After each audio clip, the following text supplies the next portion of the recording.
శ్రీరాముడు పరాక్రమానికి నిదర్శనమైతే శ్రీకృష్ణుడు అపారమైన తెలివితేటలకు చిరునామా. యుద్ధంలో కత్తి పట్టకుండానే ధర్మాన్ని గెలిపించిన మహామేధావి ఆయన. అందుకే ప్రపంచం శ్రీకృష్ణుడిని కేవలం దైవంగానే కాదు, ఒక అత్యంత తెలివైన వ్యూహకర్తగా గుర్తుంచుకుంది. అటువంటి శ్రీకృష్ణుడి జననం వెనుక ఉన్న మహాగాథను ఈ వీడియోలో తెలుసుకుందాం. మధుర అనే మహాసామ్రాజ్యాన్ని కంసుడు అనే ఒక క్రూరమైన రాజు పాలిస్తున్నాడు. అతని శక్తి అపారమైనది, కానీ అతని మనసులో ఎప్పుడూ ఒకటే భయం, తన మరణం ఎలా వస్తుందో అని. కంసుడు ఒకరోజు తన చెల్లెలు దేవకిని, బావ వసుదేవుడిని రథంపై తీసుకెళ్తుండగా అకస్మాత్తుగా ఆకాశం ఉరిమింది.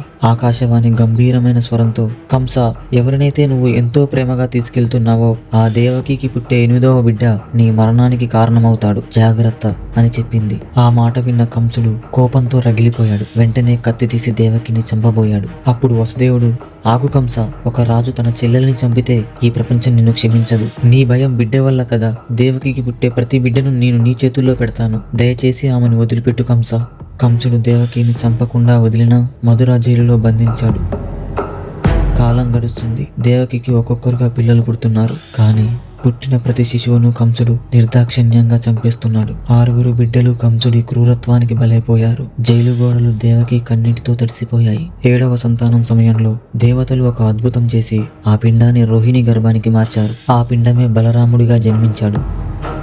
అది ఒక వర్షపు రాత్రి, అర్ధరాత్రి సమయం. ప్రకృతి అంతా నిశ్శబ్దమైపోయింది. అదే సమయంలో జైలు గది అంతా ఒక దివ్యమైన కాంతితో నిండిపోయింది. సాక్షాత్తు ఆ శ్రీ మహావిష్ణువు 8వ సంతానంగా జన్మించాడు. శ్రీకృష్ణుడు పుట్టిన మరుక్షణమే అద్భుతం జరిగిందో ఏమో, జైలు గొలుసులు దానంతటవే తెరుచుకున్నాయి. కాపలాదారులు గాఢ నిద్రలోకి జారుకున్నారు. వసుదేవుడు ఆ చిన్న బిడ్డను బుట్టలో పెట్టుకొని బయటకు వచ్చాడు. కృష్ణుడు జన్మించిన వేళ విశేషం. ప్రకృతి ఆనందంతో పులకరించి కుంభవర్షం కురిపిస్తుంది.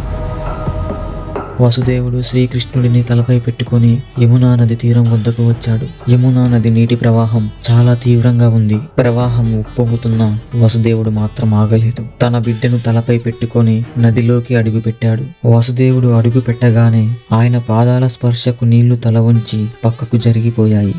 ఉప్పొంగి పొర్లుతున్న నదీ ప్రవాహం దారినిచ్చింది. వర్షం పడకుండా ఆదిశేషుడు తన పడగలతో గొడుగును పట్టాడు. చివరికి వసుదేవుడు గోకులానికి చేరుకున్నాడు. గోకులానికి చేరుకున్న వసుదేవుడు నందుడి ఇంట్లో ఉన్న యశోదమ్మ పక్కన కృష్ణుడిని ఉంచి ఆమెకు పుట్టిన ఆడబిడ్డను తీసుకొని తిరిగి జైలుకు వచ్చాడు. మరుసటి ఉదయం కంసుడికి విషయం తెలిసింది. జైలుకు వచ్చి ఆ ఆడబిడ్డను చంపబోయాడు. కానీ ఆ ఆడబిడ్డ ఒక్కసారిగా ఆకాశంలోకి ఎగిసి యోగమాయగా మారి దేవతా స్వరంతో ఇలా చెప్పింది, మూర్ఖుడా కంస, నిన్ను చంపేవాడు ఇప్పటికే పుట్టాడు. అతను సురక్షితంగా పెరుగుతున్నాడు. నీ చావు దగ్గర పడింది అని చెప్పింది.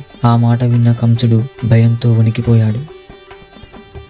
గోకులంలో శ్రీకృష్ణుడు అందరి ప్రేమను పొందుతూ, అందరికీ ప్రేమను పంచుతూ, వెన్నె దొంగలిస్తూ, గోపికలను ఆట పట్టిస్తూ, చిన్నతనంలోనే పూతన, శకటాసురుడు వంటి రాక్షసులను సంహరించి తన లీలను చూపిస్తున్నాడు. అయితే కృష్ణుడు బలరాముడు కంసుడిని ఎలా చేరుకున్నారు, అతడిని ఎలా సంహరించారు అన్నది మనం మరొక వీడియోలో తెలుసుకుందాం. మీకు మా వీడియోలు నచ్చినట్లయితే మా కుటుంబంలో ఒక సభ్యుడిగా చేరండి. మన ఛానల్ని సబ్స్క్రైబ్ చేసుకోండి.